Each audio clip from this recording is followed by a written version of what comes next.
প্রাচীন অর্গলা স্তোত্রের একটি শ্লোক বা প্রার্থনা ছিল যে ভার্যাং মনোরমাং দেহি মনোবৃত্তানুসারিণী।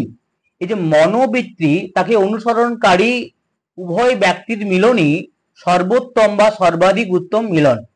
তাই একজন পাত্র বা পাত্রীর উভয়ের বিবাহ বন্ধনে আবদ্ধ হওয়ার জন্য তাদের মনোবৃত্তির মিলন সর্বোত্তম মিলন। এখানে মনোবৃত্তি বলতে কি বোঝায় না, আমাদের বহিরঙ্গ এবং অন্তরঙ্গের মধ্যে আমাদের যে চিন্তা ভাবনা, আমাদের যে কার্য করার প্রকৃতি, আমাদের যে মন মানসিকতা, এই মন মানসিকতা বা সমস্ত কিছুটা যদি একজন পাত্র এবং পাত্রীর মধ্যে এই মনোবৃত্তির অনুসরণকারী হয় বা মিলে, তবে কিন্তু বিবাহিত জীবন সুখ, শান্তি এবং সমৃদ্ধতায় ভরে ওঠে। তাই আজকের আমাদের আলোচনার বিষয়বস্তু যে বিবাহের মিলন বা জোটক বিচার জিনিসটা কি, এবং এই জোটক বিচার কি এবং কেন বিচার করাবেন এবং কিভাবে করাবেন, এই বিষয়বস্তু নিয়ে আমরা আলোচনা করব। তো নমস্কার, আপনাদের প্রত্যেককে স্বাগত জানাই আমার জ্যোতিষ বিষয় ইউটিউব চ্যানেল অ্যাস্ট্রো জ্যোতিষ বার্তায়। আমি সৌরভ ভট্টাচার্য। প্রথমে আমরা আলোচনা করি জোটক বিচার জিনিসটা কি।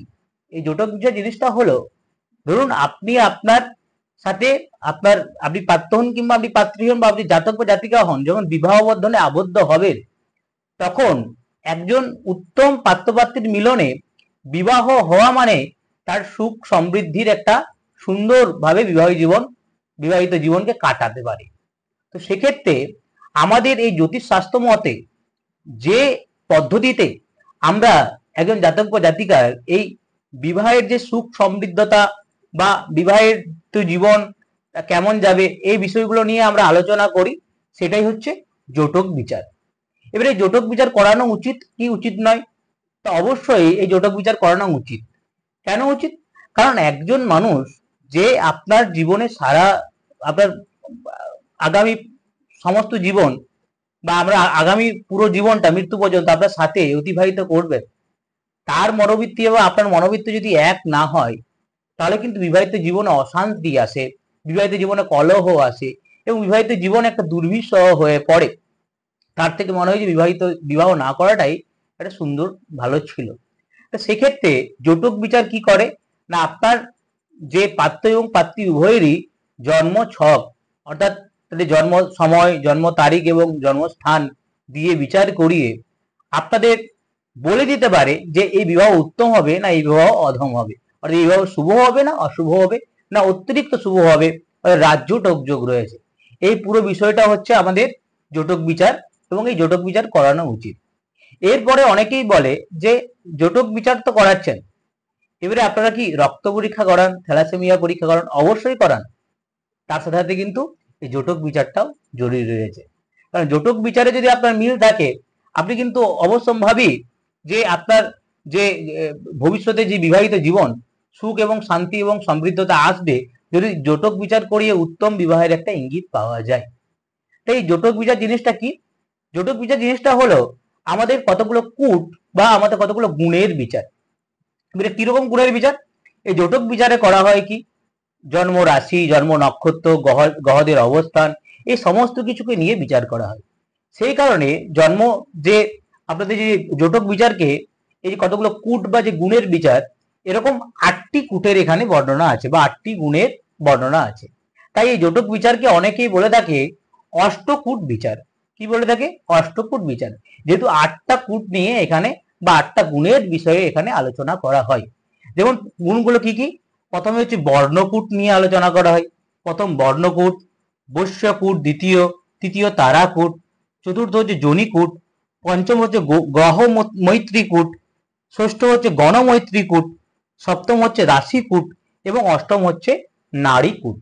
এই 8টি কূট নিয়ে আলোচিত হয় এবং এই 8টি কূটেরও আবার কতগুলো গুণ আছে, সেই গুণের ভিত্তিতে পয়েন্ট আছে বা গুণ রয়েছে। সেই বর্ণকূটের জন্য রয়েছে 1, বৈশ্যকূটের জন্য রয়েছে 2, তারাকূটের জন্য রয়েছে 3, জনিকূটের জন্য রয়েছে 4, গ্রহমৈত্রীকূটের জন্য রয়েছে 5, গণমৈত্রীকূটের জন্য রয়েছে 6, রাশিকূটের জন্য রয়েছে 7 এবং নারীকূটের জন্য রয়েছে 8। এই সমস্তগুলোকে মিললে হয়, যোগ করলে হয়, অ্যাডিশন করলে হয় 36। এই 36 হচ্ছে এই অষ্টকূটের একটা গুণ। এই 36 পয়েন্টের মধ্যেই কিন্তু অষ্টকূটের সমস্তটা রয়েছে। এবং এই 36 পয়েন্ট কিভাবে ক্যালকুলেশন করতে হয়, আপনার যে পাত্র এবং পাত্রী উভয়েরই জন্মছক অর্থাৎ জন্ম সময়, জন্ম তারিখ এবং জন্মস্থান দিয়ে তাদের যে এই অষ্টকূট বা জটক বিচার করালে আমরা ধরে তারা যে করবেন তিনি বুঝে নেবেন যে আপনার এই 36 পয়েন্টের মধ্যে বা 36 গুণের মধ্যে কত গুণ আসছে, এই 36 গুণের মধ্যে কত গুণ আসছে। ধরুন আপনি আপনার রাশিকূট, এখানে আপনার রাশি মেলানো হবে, যেহেতু রাশির বিষয়টা আপনারা প্রত্যেকেই বুঝেন। তা এই রাশিকূটের মধ্যে যদি মিল থাকে তাহলে আপনি 7 পয়েন্ট পাবেন। এভাবে বর্ণকূটের মধ্যে অর্থাৎ আপনার বর্ণকূটের মধ্যে যদি আপনি মিল পান, শুভ পান, তাহলে কিন্তু 1 পাবেন। এরকম বিষয় নিয়ে কিন্তু 36 পয়েন্ট রয়েছে। আমি এই বিষয়গুলো প্রত্যেকটাই আলাদা আলাদা ভিডিওর মাধ্যমে বর্ণকূট, বৈশ্যকূট, তারাকূট এগুলো সব আলোচনা করব। তো তার আগে আপনারা জেনে রাখুন যে এই যে পয়েন্ট আপনার 36 কূট বেরালো, এবার 36 গুণ বেরালো, এর মধ্যে আপনার যে পাত্রপাত্রীর যে জটক বিচার করে যদি এই পয়েন্ট 18 এর নিচে থাকে, অর্থাৎ বিবাহ করা ঠিক হবে না,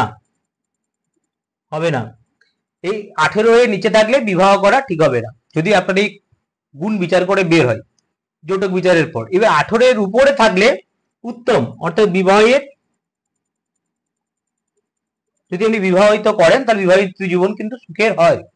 এরপর যদি এই কূট বা গণ, এরপর যদি এই কূট বিচার করে আপনার বা গুণ বিচার করে যদি 30 থেকে 36 এর মধ্যে আপনার পয়েন্ট আছে, তাহলে কিন্তু অতি উত্তম, অতি উত্তম, অতি উত্তম, অর্থাৎ খুব শুভ হয়, বিবাহিত জীবন খুবই সুখকর হয় এবং সমৃদ্ধশালী বিবাহিত জীবনের পর হয়। এর মধ্যে যদি 34 থেকে 36 এর মধ্যে থাকে তাহলে কিন্তু রাজজটক, সেই বিবাহকে বলা হয় রাজজটক, অর্থাৎ সেই বিবাহিত করলে বিবাহিত জীবন অত্যন্ত সুখকর এবং বিবাহিত যে জীবনের পরে সমাজে তার নিজের জীবনে প্রভূত উন্নতির একটা বিষয় লক্ষ্য করা যায়। তো আসলে আজকে আমরা বিষয়টা যে জটক বিচার কি এবং কেন করবেন এই বিষয়টা নিয়ে একটা সাধারণ আলোচনা করলাম।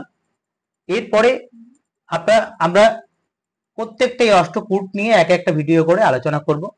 এই ভিডিওটি ভালো লাগলে অবশ্যই একটি লাইক করে যাবেন, আর এই ভিডিও প্রথমবার এলে বা এই চ্যানেলে প্রথমবার এসে থাকলে অবশ্যই চ্যানেলটাকে সাবস্ক্রাইব করে যাবেন, পাশের বেল আইকনে ক্লিক করে অল নোটিফিকেশন অল করে যাবেন। আর আমার সাথে যদি যোগাযোগ করতে চান এই ভিডিও ডেসক্রিপশন বক্স লক্ষ্য করতে পারেন। অবশ্যই প্রত্যেকে ভালো থাকুন, সুস্থ থাকুন, নমস্কার, দেখা হচ্ছে আগামী ভিডিওতে।